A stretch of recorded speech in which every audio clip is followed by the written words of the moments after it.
Ayan, good morning po, good morning, ay, good afternoon po sa ating evaluators and students. Ayan, okay po ba yung audio ko? So, per-react na lang po if okay na yung audio. Super clear po. Okay po, ayan.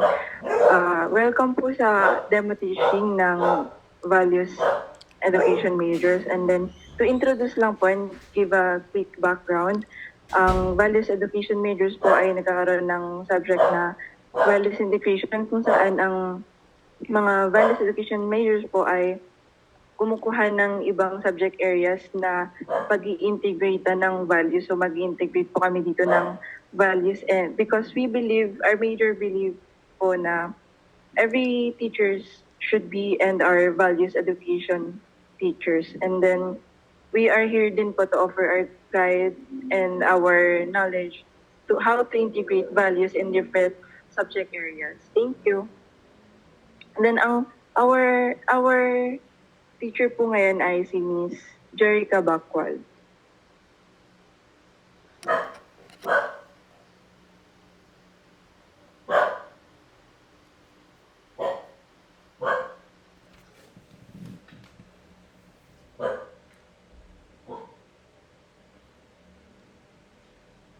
Good afternoon, grade 12 person. Welcome to our class for today in statistics and probability. And I hope everyone is excited and ready for our today's session. Okay. I'm teacher Jerica.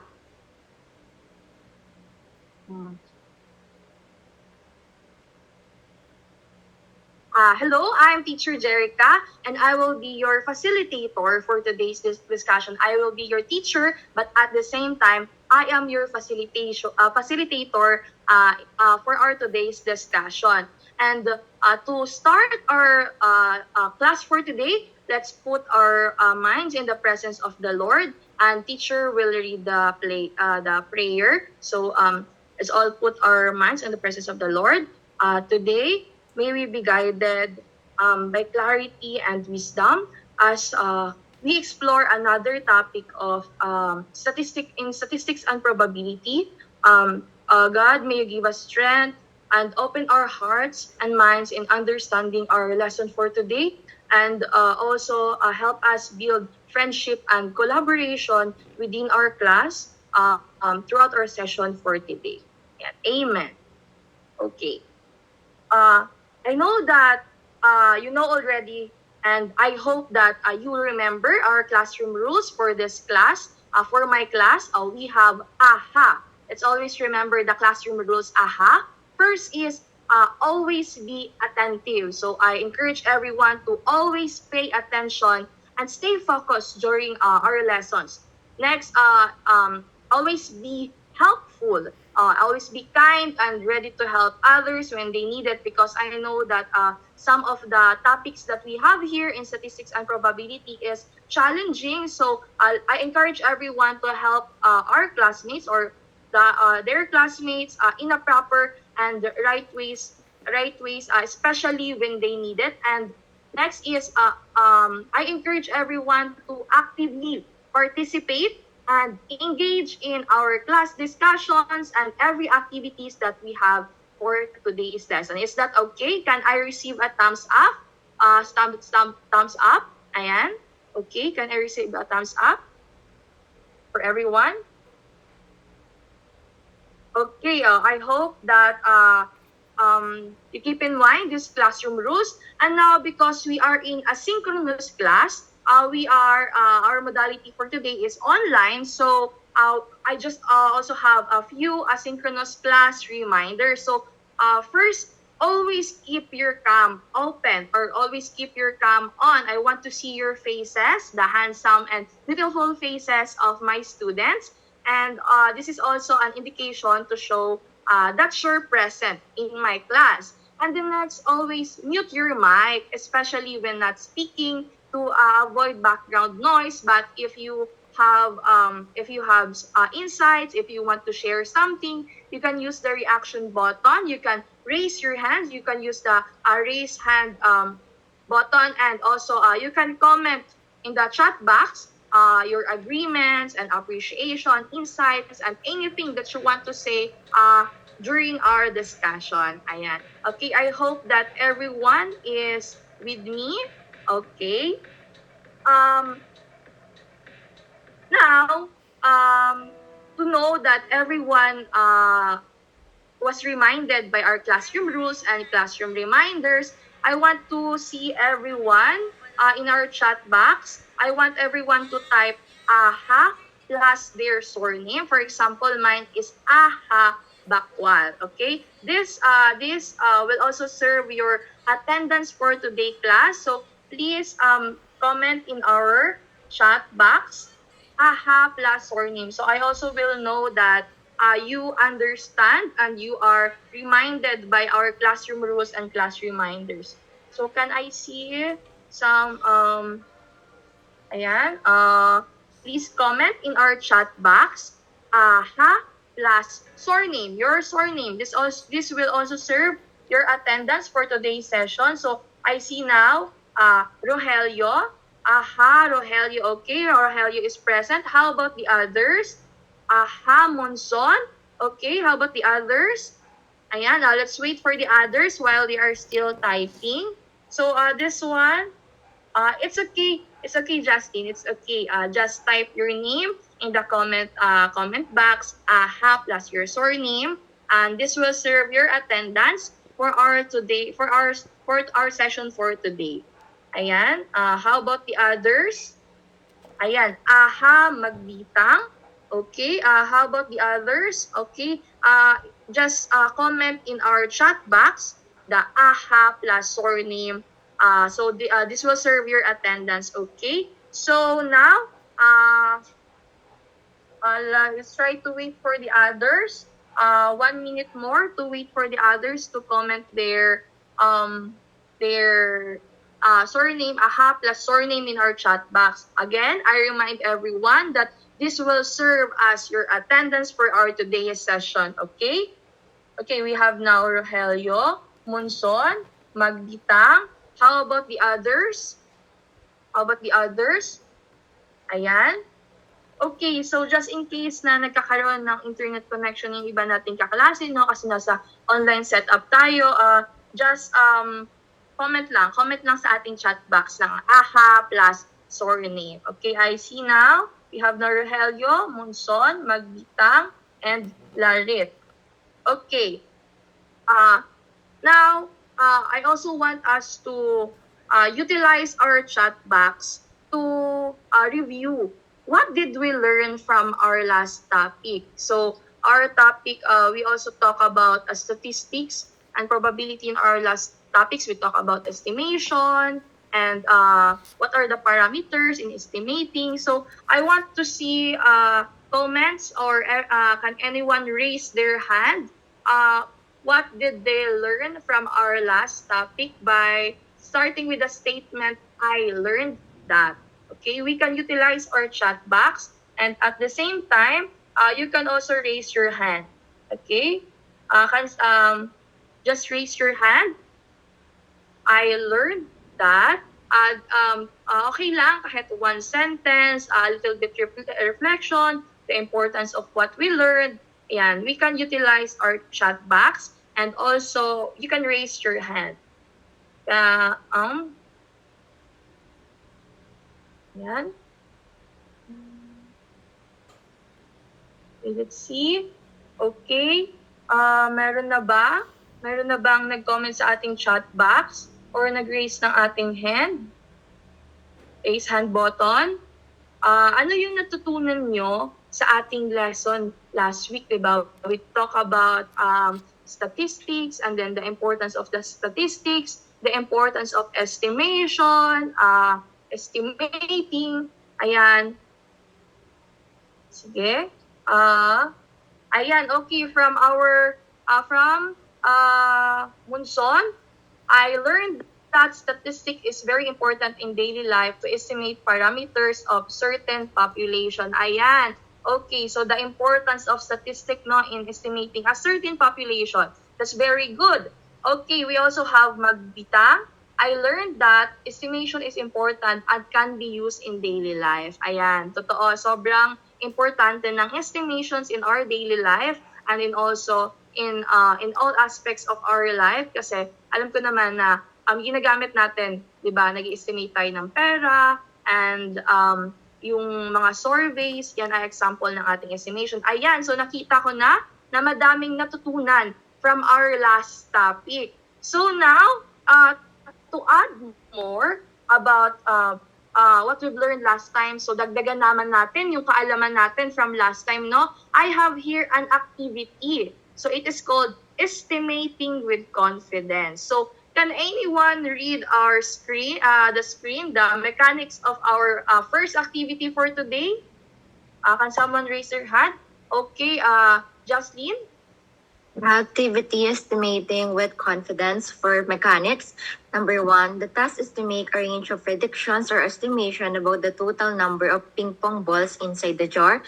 Number 2, the student who has the closest prediction of the actual number of objects in the jar will win and receive plus 5 points for their assessment. Okay, thank you so much, Jasmine. So, can I receive a thumbs up reaction kung naiintindihan ba ang ating mechanics for our activity for today? Thumbs up, okay, I can see a thumbs up now. So, though we will be estimating, no, kung ilan ba yung ping pong balls na mag-fit sa jar na nakikita nyo sa inyong screen. And then yung size ng ping pong ball ay ganitong size siya. At din nakikita nyo sa inyong screen. At kung sino yung may pinaka-closest prediction, your prediction can be ranged. For example, sabihin nyo, teacher, parang 28 to 30 balls yung nag-fit sa ating jar. So, ganon. Meron tayong prediction, range of predictions. Ayan, naiintindihan ba? At kung sino ang may pinaka-closest ay makaka-receive ng 5 points para sa ating assessment or post-test natin after ng ating lesson for today. So I think, let's start now. Okay, so this one. How many ping pong balls will fit inside the jar? So I'll just giving everyone 1 minute para estimate kung gaano ba kung ilan kaya yung magiging laman ng ating jar. So I'm giving everyone 1 minute. Okay? 1 minute to estimate. You can comment your answers in the chat box. And at the same time, you can also raise your hand. You can use the raise hand button. So, ilan kaya yung ping pong balls na mag-fit inside the box? Okay, I'm seeing now answers from Rogelio, Magbitang, and Monson, 20 to 23. And then we also have 20 to 25. And then Monson, we also have 25. Okay, how about the others? I encourage others to also participate in our activity. Please comment your answer. And then we have from Larit, 20 balls. Okay. How about the others? Justin, there are 25 to 28 balls. Okay. So let's see.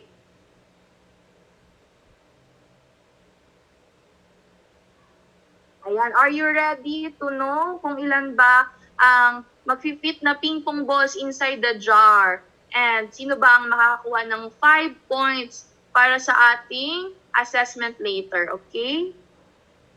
So, there are 18 balls that will fit inside the jar. So, meron tayong 18 balls na mag-fit inside the jar. So, sino ang may pinaka-closest na prediction?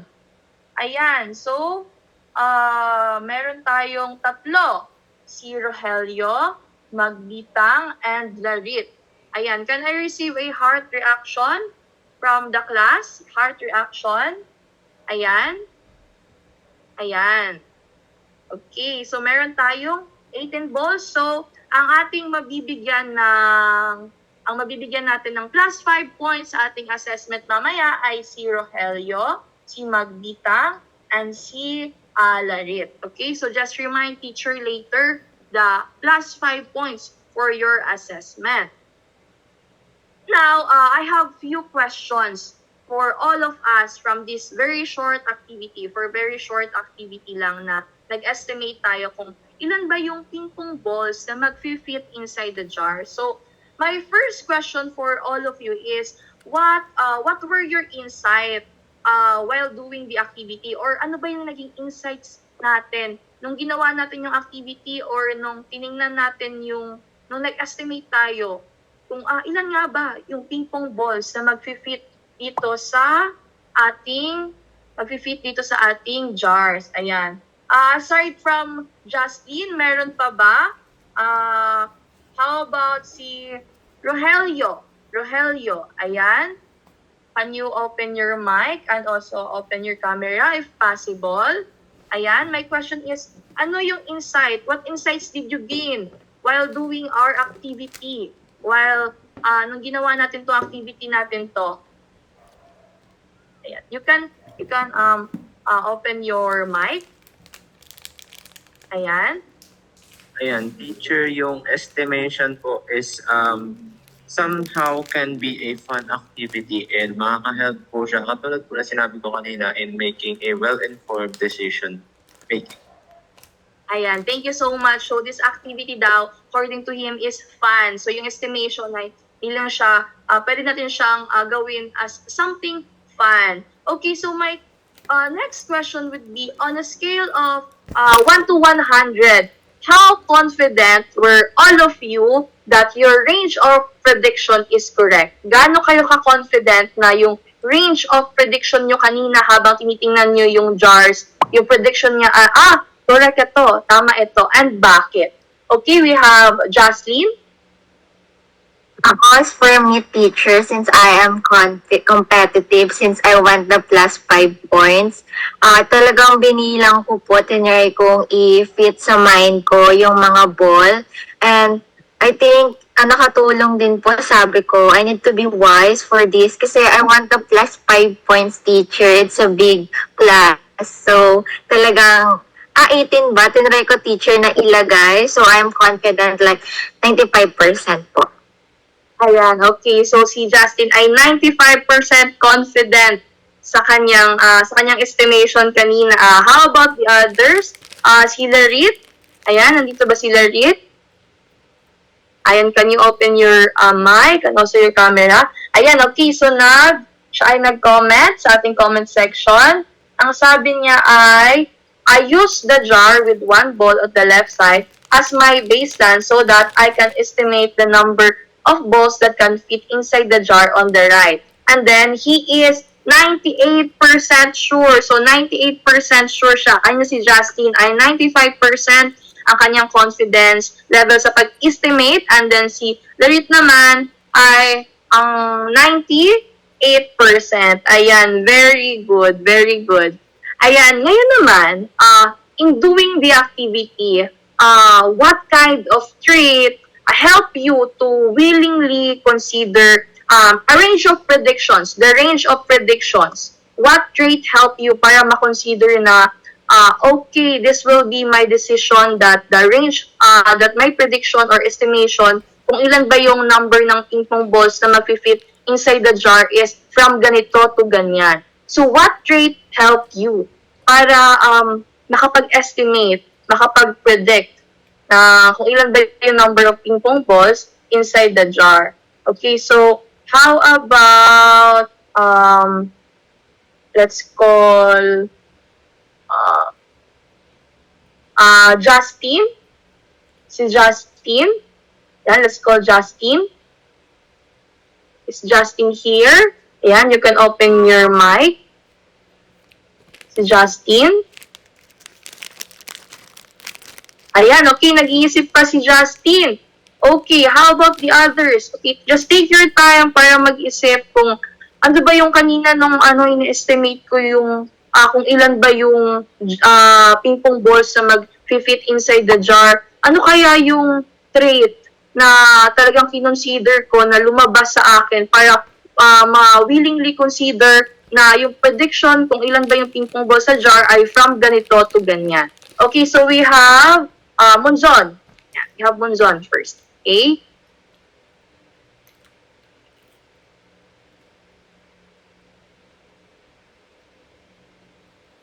Yan, Monzon. You can unmute. You can unmute to answer.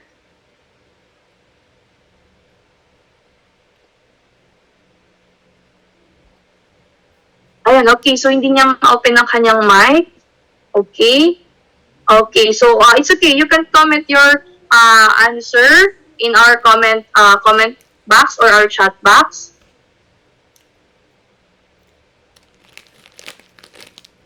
Okay. Si Jocelyn ay, sabi niya ay, pagiging, okay. Yeah. Pagiging wise. Wise. Erase muna natin to. Sulat ko lang. And then, si Monson ay consider the size of the ball and the jar po. Okay, so, my question is, ano ba yung trait na nag-help sa inyo para willingly to consider nga yung prediction nyo ay, for example, kanina nag-predict si Jocelyn, sabi niya 20 to 25. So, ano yung mga kinonsider mo na, ano yung yung trait na nakita mo sa sarili mo habang nag-estimate na para matukoy na, okay, yung prediction ko sa number of balls sa jar ay 20 to 25, 20 to 23. Ayan. Meron ba? Yan, aside from Monson, I think nag-raise din ng hand kanina si Rogelio. Katulad din po nung kay Monzon, teacher, ano po, yung size po ng ball, and I also use my imagination as well para ma-visualize kung ilan yung seat sa kabilang dyan. Okay, so, pero ano kaya yung trait na napansin mo sa sarili mo? Kanina kasi, in estimating, no, and giving a range of prediction, dapat meron tayong willingness to consider different kinds of numbers na magpipit sa jar kasi syempre hindi natin nakikita kung ilan ba talaga yung laman ng jar. So ano ba yung trait na nag-help sa'yo para mag-come up dun sa answer mo kanina?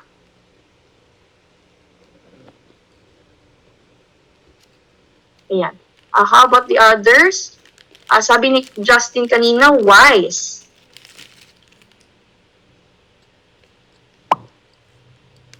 Ayan, si Justin, okay. Teacher, bigla ko lang naalala. I also use my creativity kasi I need to be wise. So, I use my creativity to think na ilan ba talaga yung kasha. Oh, okay. Creativity. That's good. Creativity para matingnan natin kung ilan ba talaga yung kasha. Okay, what else kaya? What trait helped you? Aside sa pagiging wise, aside sa pagiging creative, ayan, paano natin kinonsider? Ano yung ginamit natin para makonsider yung range of prediction? Nilawakan ba natin yung isipan natin para matukoy yung range of prediction na or yung estimation natin sa number ng balls inside the jar?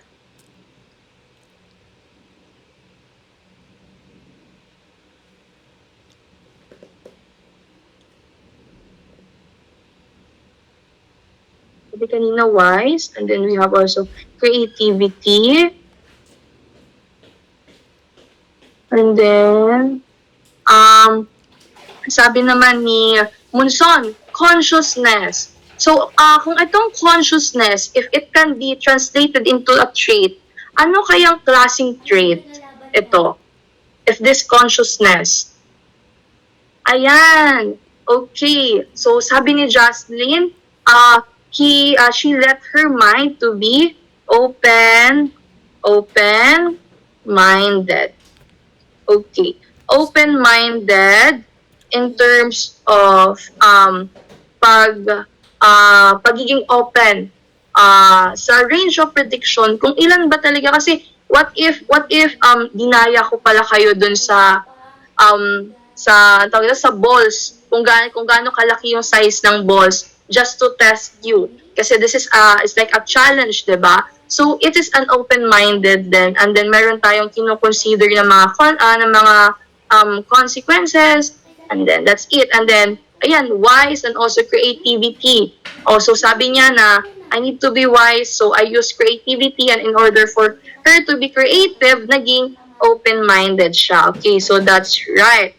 So now naman, my question is, how did this activity help you in problem solving, or in, for example, in decision making? How did this activity help you? Okay, aside kay Justin, pwede din po bang matawag si Justin? Nandyan na ba si Justin?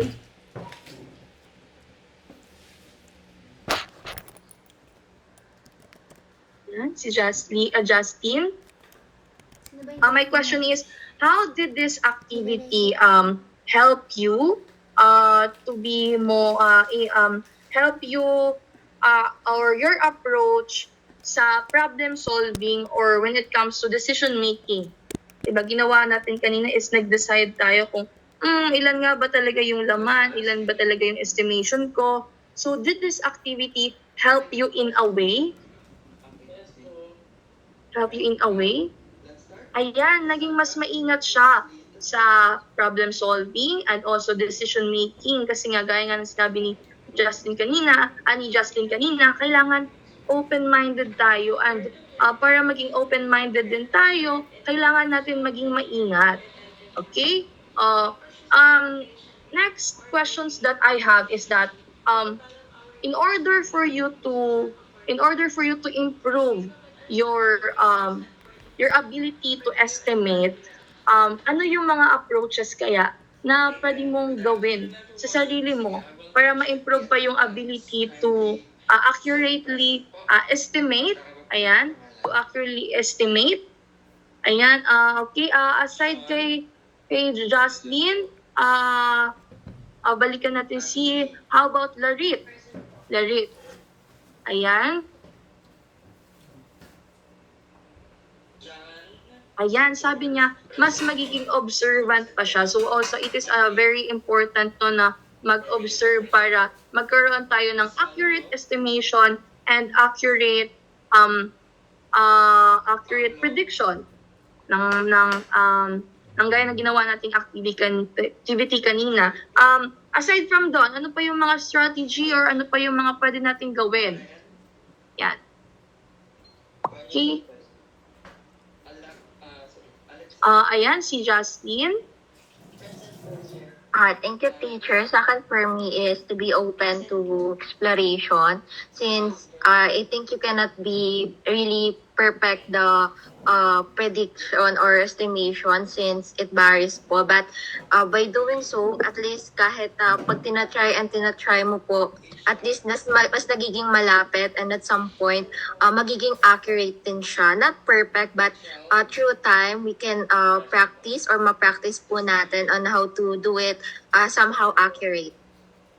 Ayan, tama. So, practice in doing it accurately, and aside from that also, in order, one thing that will help us in estimating and to be able to estimate with confidence, okay, in order for us to estimate with confidence, one thing is by learning about how to solve the confidence interval of the population mean. So it is one way. Para maging confident and maging accurate ang ating estimations. Okay, so now para palalingin pa yung ating activity kanina, we will now learn kung population mean. But before that, let's read silently on our screen our lesson objectives for today's session. So I'm giving all of you 2 minutes to read our lesson objectives silently. Present po. Good morning. Ay, good afternoon, sir. Magsisend na po kami ng excuse letter po regarding sa absences po namin last meeting. Kami po ni Clarence pati ni Justine. Thank you po. Take ko na lang, ha? Clarence, Present po. Patricia, Present po, sir. Hans, Present po. Okay, ayan. I think that everyone already read silently the lesson objectives that we have. Okay, so now, what is confidence interval of the population? What is confidence interval first? Let's define first from sa pagkakarinig nyo, confidence interval. Ano kaya yung unang idea or unang description na papasok sa isip nyo about this? our discussion po with the topic human Ayan. flourishing in science and technology. You can chat. Just have You can utilize our chat box. You can also raise your hand and raise your hand. Ano ba sa tingin nyo yung confidence interval? Okay. innovations po were applied and used in nation building in our How about from si pre-colonial period to colonial si Justine? to the post-colonial. Ayan, si Justine. Do you have any idea kung ano ba yung confidence interval? Confidence interval. Our past or former presidents. Okay, starting from Marcos Sr. up to President Duterte. Ano kaya itong confidence interval? Just kahit one sentence, one word. Ano ba yung description na itong, anong unang papasok sa isip nyo kapag sinabi nating confidence interval? Ayan, so I encourage everyone to chat. Do it later after Also, ayan si Monson, okay? So do not forget to post po, ha, because once Good afternoon po. Am I audible po? Yes, yes. Ayun. Natandaan ko lang po dati. I think ito po yung yung kumukuha po tayo ng specific na na number of people or sample within a population para po i-measure yung isang bagay. So hindi na po natin reason na ay Okay, so sabi niya merong certain number, meron tayong certain number na in-estimate. Kumukuha tayo ng interval, kumbaga. Meron tayong tinatawag na interval from a certain population.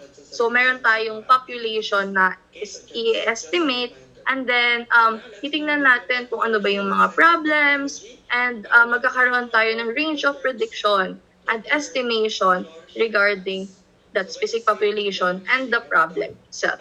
So, ayun, tama. anyone?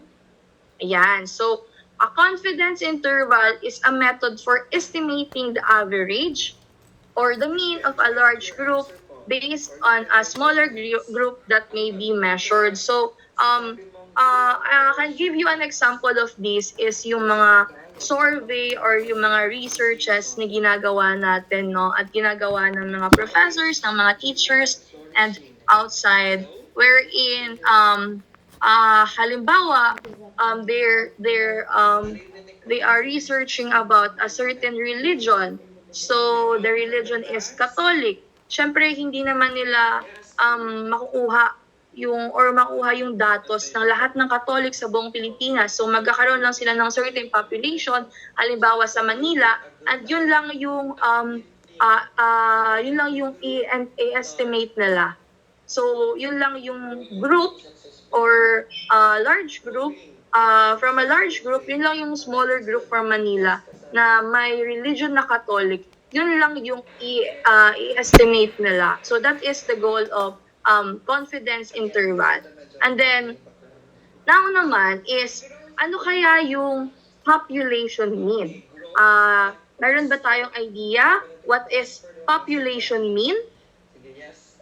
Ayan. Siguro muna. Population mean. Ano naman kaya yung population mean? Develop po or sa Tagalog po pag-usbong. Ayan, meron ba? Ayan, ay mag-chat lang tayo sa ating chat box, kahit short sentence or one word, kung ano ba yung naiisip natin kapag naririnig natin yung word na population mean. Ayan, sabi kanina ni Justin pala dun sa ating confidence interval na confidence interval is a probability, and nagbigay din ng example yung ating kaklase na si Ray that confidence interval is related siya with mock election survey. Ayan, which is very prevalent din today. Ayan, okay. Sabi ni Justin in our comment, average po ng population. Okay, so how about Ray? Okay, you can unmute your mic. Opo, teacher. Natandaan ko lang po sa research dati, and I'm not very sure of it. Ito po ba yung parang average na identity ng isang population? Ganun, parang meron po silang demographic information na parang ina-average po. Ganun. For example po is yung age po. Ganun.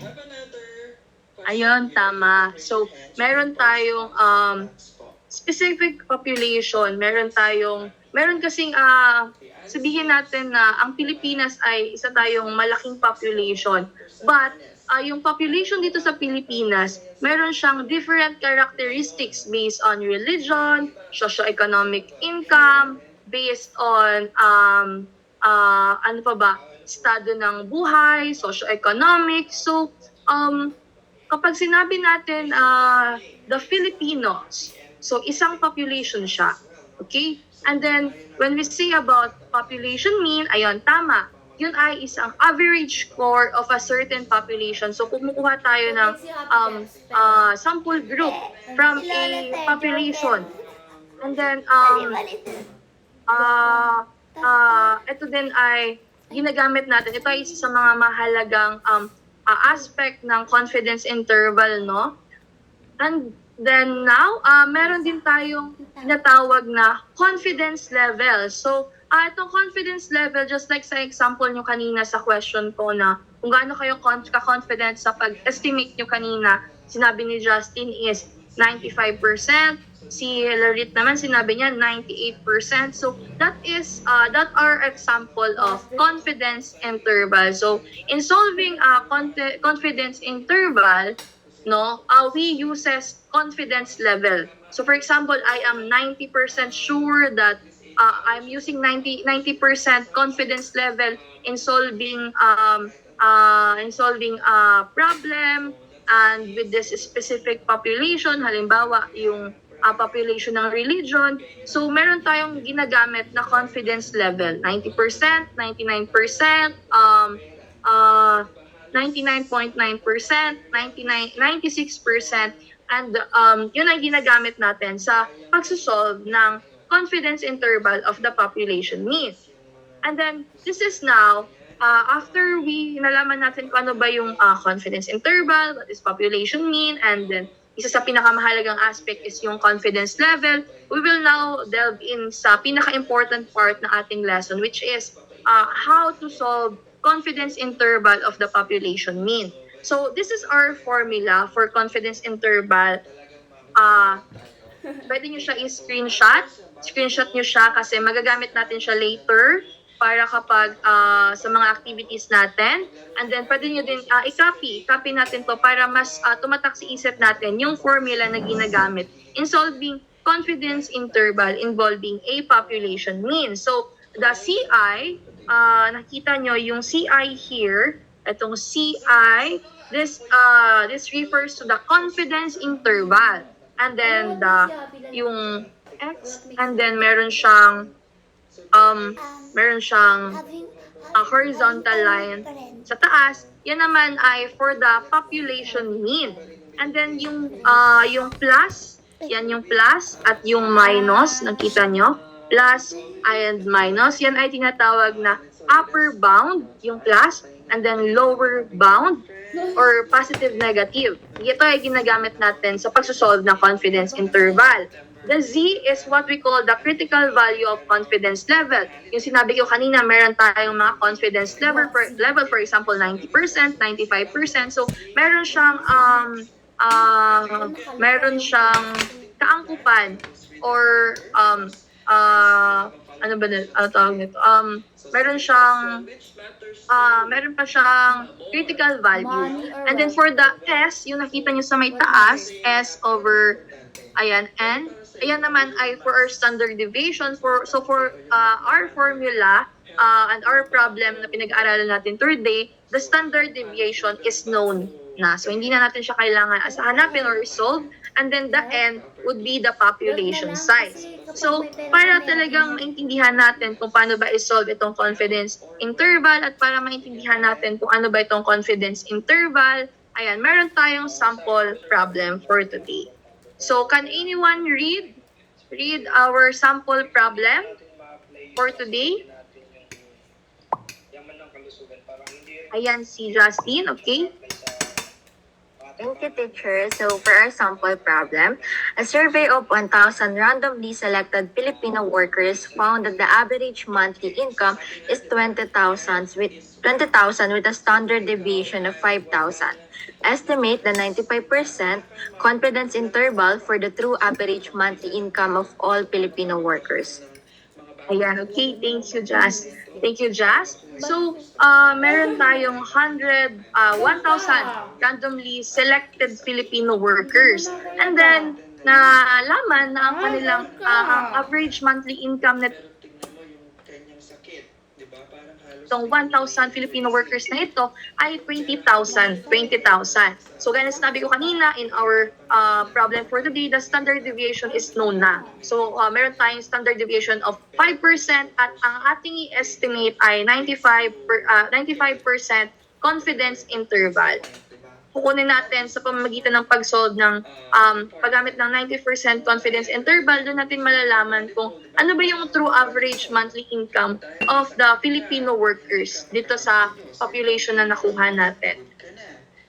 Ayan, so, medyo mabigat na, no, yung ating discussion kasi nagde-delve in na tayo sa pagsosolve. So, hinga-hinga muna tayo ng konti, breath in, breath out muna tayo dahil after this one is we will be proceeding sa steps. Ano ba yung steps ng solving of the confidence interval of the population mean? So I hope everyone is okay. Can I receive a heart?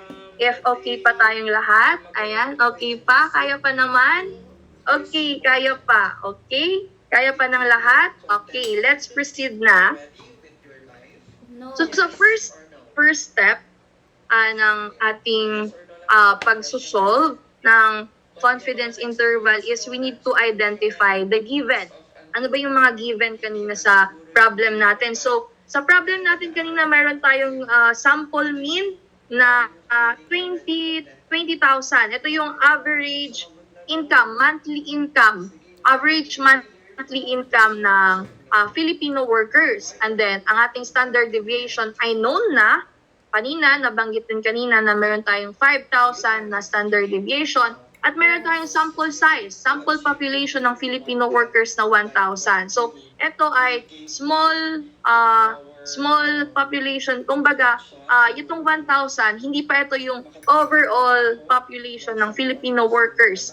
No? Kumuha lang tayo ng 1,000 para mag-estimate and pag-aralan natin kung gaano nga ba yung average income ng mga Filipino workers. And then, gaya na sinabi ko kanina, sa pagsusolve ng confidence interval ay kinakailangan natin ng 95 ng confidence level. So, ang hinahanap natin ay 95% confidence level and this is equal to 1.96.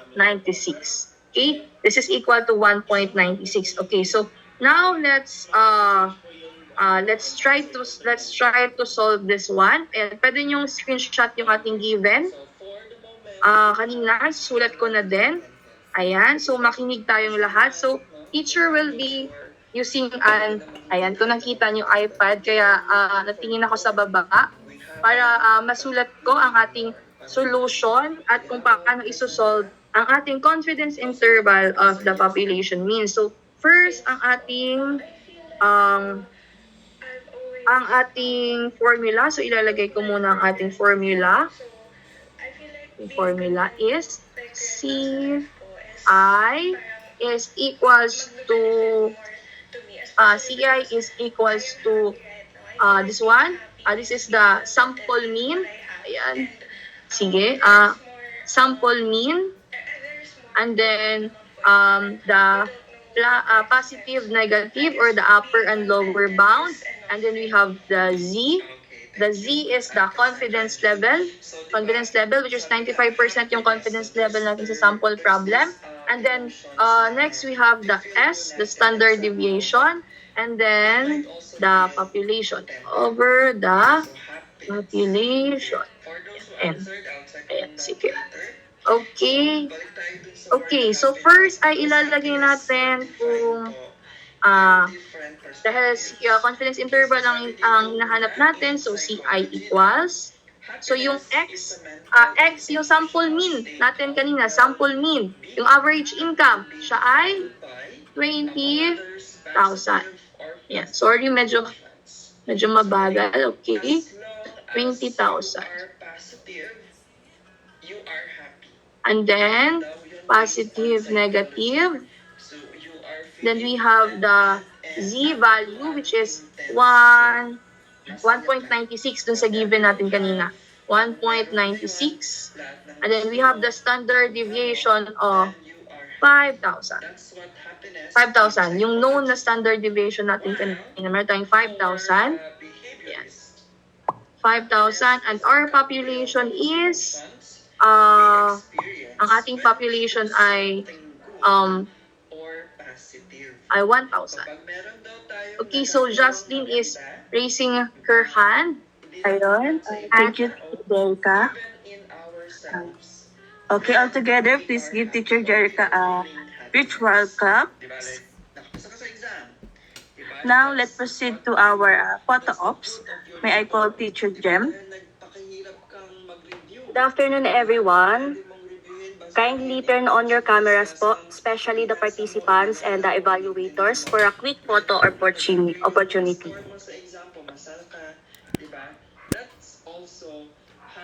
Ayan. Pa-open cam na po. So that's happiness in behaviorist perspective. Ayan. So, 1, 2, 3. So more on scientific technical terms. Isa pa po. Happiness is the experience of Isa pa po. 1, 2, 3. that was coming from our brain. Okay, thank you po. Para po sa continue and avoid, sa mga evaluator, bibigyan lamang po kayo ng 1 minutes and yung mga sabihin niyo po, kung ano po yung nasabi ng una, hindi na po niya mababalik din sa pangalawang evaluator. Mag-i-start po tayo kay evaluator Constantino Danica. Endorphins. Somehow are you familiar with this? So these are those hormones po na nagre-release no. Hello po, narinig po. Yes po. Yes. So sa continue, first, before ko mag-give ng continue and avoid, so congrats po for them. So, yun. Sa akin, sa continue, I'm still thinking on continue. Siguro yung sa motivation part niya dun sa may game. So, that's nice. Parang nagpapakita siya ng analogy kasi of what is confidence interval is. Kaya, it's nice na merong pag-ganun, no? Pero, sa avoids naman, siguro, sa math kasi, kapag ka may mga specific na terms na dapat maintindihan maigi ng estudyante. So, kapag ka nagde-define ng terms, hindi pwedeng basta mo lang siya agad itanong dun sa student na what is population mean, what is confidence interval means. Tapos pag walang sumagot, diba syempre pag walang sumagot, parang as a teacher, dapat matik hindi sila familiar with those words. So, paano nila ma-define?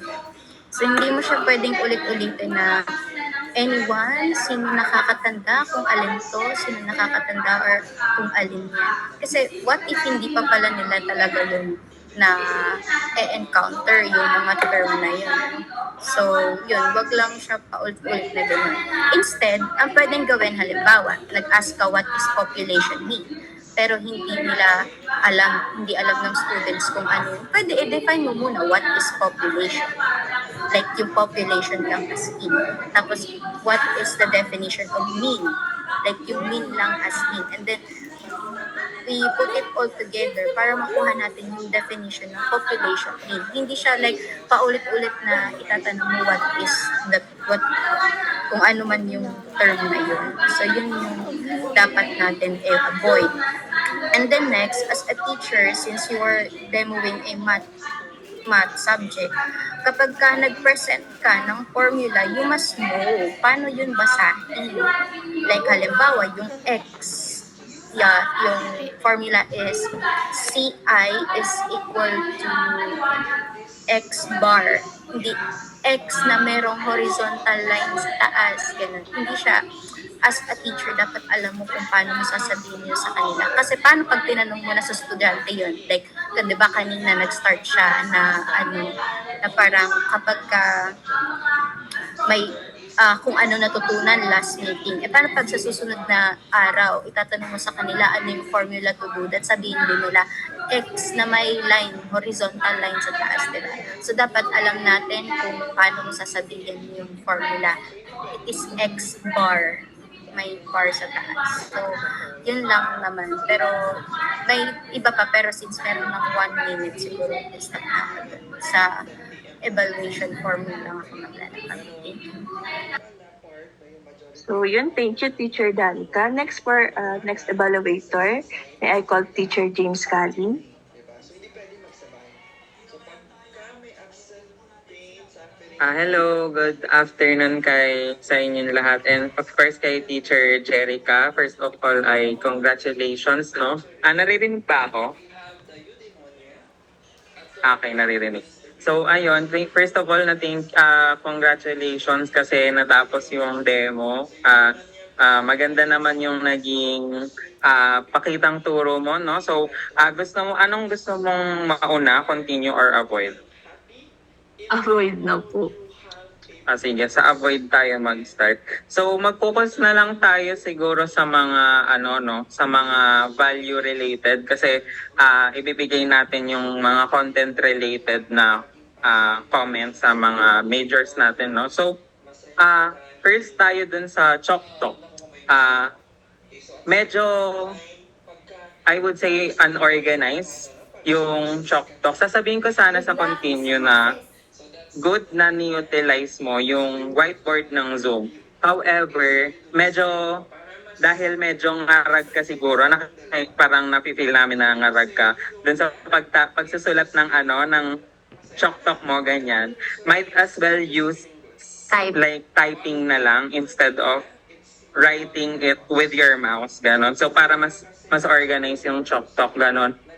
Next naman, siguro parang ang haba nung 1 minute estimation dun sa activity kanina. So parang siguro let's give it parang 30 maximum na yung 30 seconds ganon.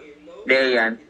Kanina din while nandun tayo sa discussion na part kasi hinahanap ko yung SEL activity, yung kamustahan sa simula, pero hindi ko siya nakita, pero nilagay mo pala siya sa gitna. So parang okay na din yun na nag-check-in ka muna sa mga students kung sige, take a breather muna kasi parang madaming information na dahil especially math ito, syempre baka ma-overwhelm sila sa information. So good na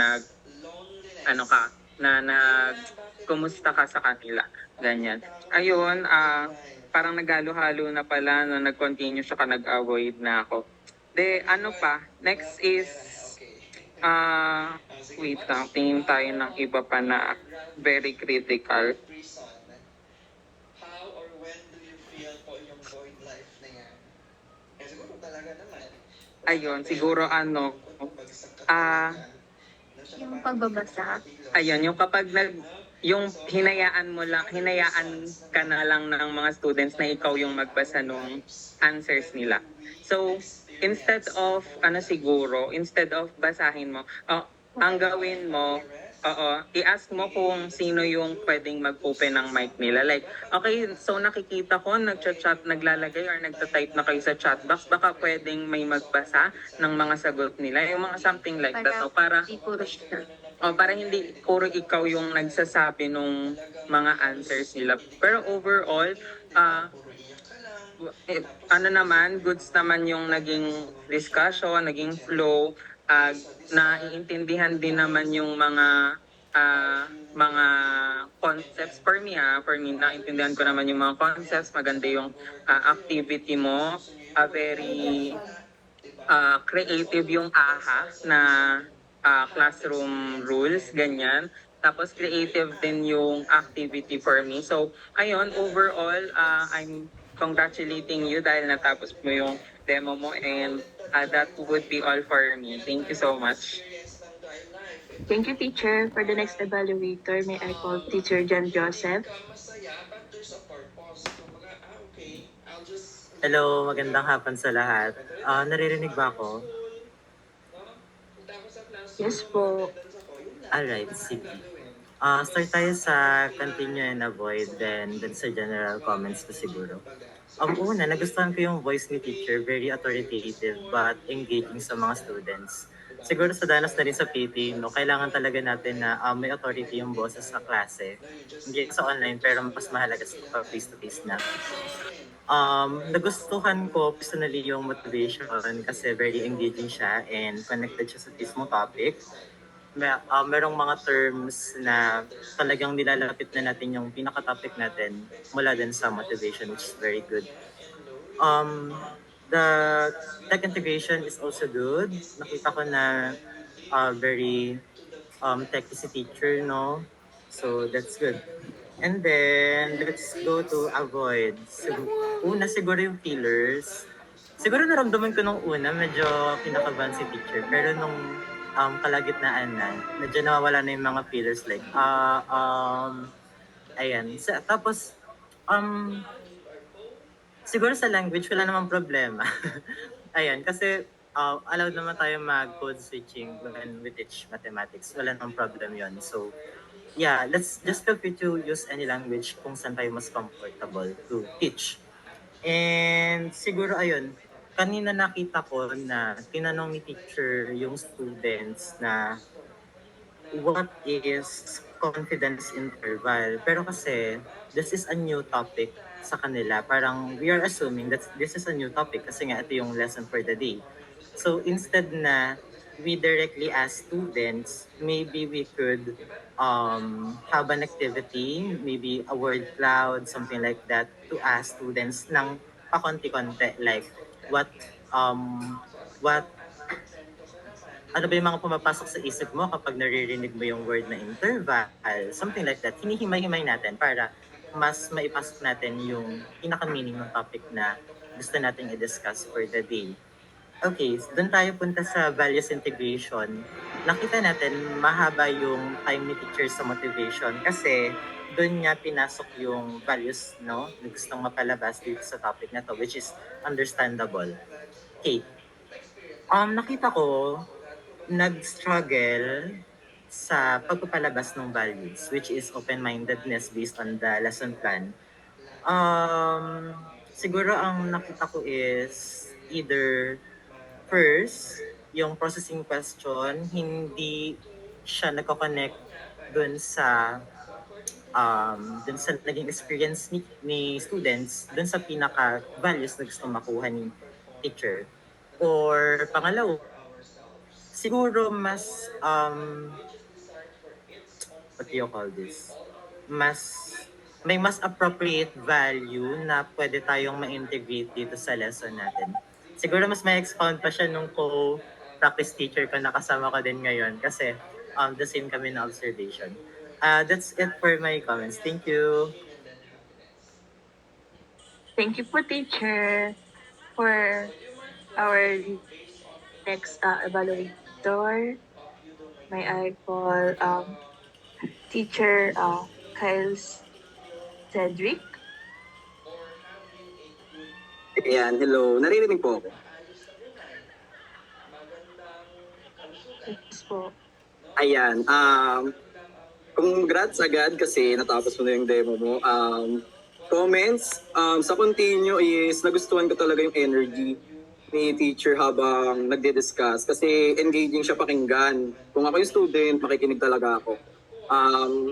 Siguro yung next is avoid yung medyo nahabaan ako sa preliminary kasi siguro inisa-isa niya yung students which is siguro dapat hinayaan na lang niya na mag-type yung student ng name sa chat box, ganun, para hindi masyadong makain ng preliminary yung oras. Tapos, siguro maganda rin yung instructions niya habang nag-instruct siya ng activity, especially yung motivation, swak na swak talaga siya dun sa topic.